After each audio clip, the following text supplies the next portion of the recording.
Everyone thinks they know the most romantic thing you can say to another person. I'll never leave you.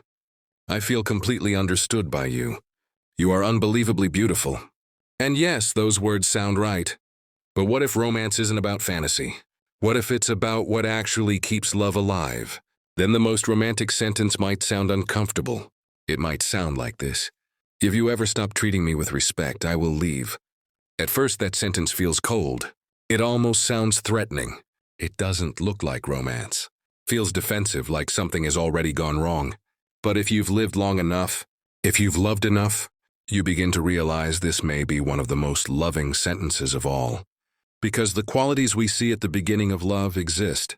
Kindness exists. Patience exists. Generosity exists.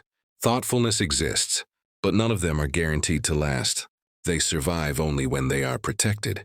Without boundaries, sweetness turns into irritation. Attention fades into neglect. Loyalty gets tested. Respect slowly erodes. And here's the uncomfortable truth. People treat us exactly as well as we quietly allow them to. Partners sense limits instinctively. They test them.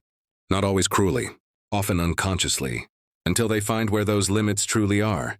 When we tolerate unfair blame, when we tolerate emotional distance, when we tolerate broken promises, when we tolerate repeated cancellations, when we tolerate a lack of effort, those things don't disappear. They become normal. Our time gets taken for granted. Our energy gets drained. Our patience wears thin, because human beings adjust to expectations. We rarely do more than what is required of us.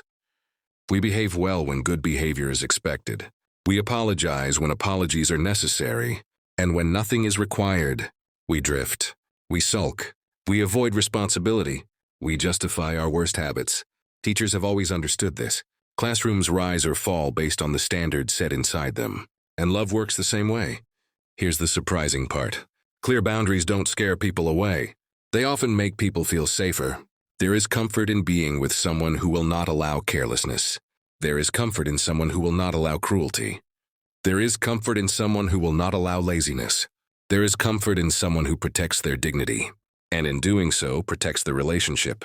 No child feels safe with an adult who allows everything. And no partner feels truly loved by someone who tolerates anything. Some people learn this early. They grew up feeling protected. They naturally know how to defend themselves. Others learn it late, especially those with difficult childhoods. They suffer twice, once in the past, and again in adulthood. They accept mistreatment as normal, until one day they wake up shocked. Trust is broken, money disappears, or a partner leaves, and they wonder how it all went so wrong. The lesson is painful but clear. When we begin a new love story, we should be kind. We should listen. We should care. We should show up. We should remember what matters. But we must also protect ourselves, and we must protect the relationship. We must do it with quiet strength. Because love doesn't survive by tolerating everything. It survives because early on, gently, firmly, we make one thing clear. Nothing flourishes without respect, and nothing less will ever be accepted.